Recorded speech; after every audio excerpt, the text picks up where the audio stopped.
let's start with a bit of background. What transpired the launch of EV Group, and what makes your approach to nicotine replacement and smoking cessation stand out?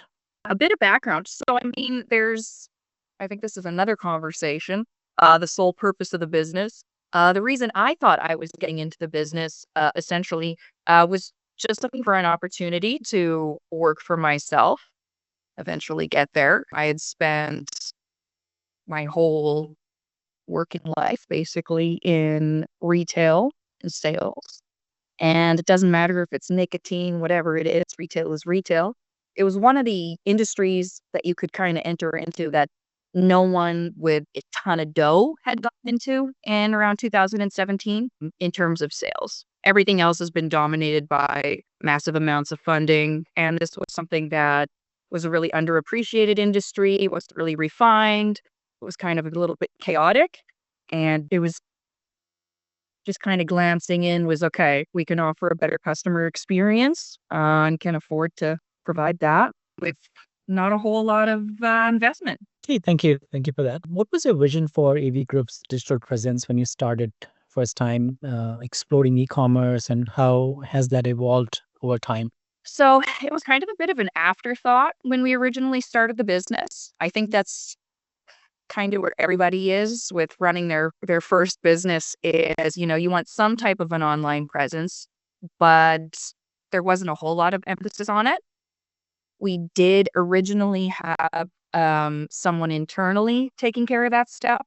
That definitely wasn't our vision, but honestly, it was a bit of an afterthought and not really well executed in the beginning.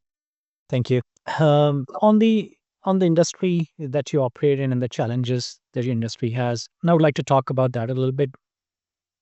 So, the products aimed at smoking cessation and nicotine replacement, they come with unique regulatory and consumer education challenges. So, what were some of the challenges or biggest barriers you faced in bringing your business online? So for bringing our business online, I mean, the internet's kind of a spooky place. We were the first vape shop in Canada, as far as I'm aware, to pilot online age gating. This is something that's actually now being utilized a little more here and there, certain states in the US, around certain other adult industries.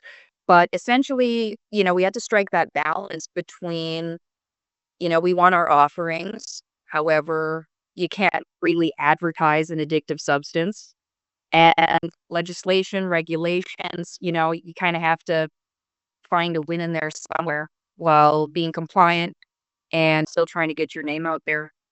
Yeah, I think barriers were, I think the biggest barrier that I think already mentioned, you cannot advertise just like everybody else, right? That self is a big challenge. Yes. Yeah, in terms of marketing, you have to get a little bit creative. In terms of advertising, I'm going to be honest, the only real advertising you can do is essentially just your name, the services you offer. It's actually a lot more prohibitive than cannabis, which is kind of interesting. But you can typically advertise in adult-only spaces, things like that. They're ineffective. It doesn't work. Advertising in adult-only spaces and things like that, it really doesn't do much. Honestly, it's tough. It is really tough for us. Your reputation is pretty much everything. That's kinda all we have to go on is your word of mouth, your reputation. You wanna make sure, you do your best to serve your clients, but they have to come out and find you.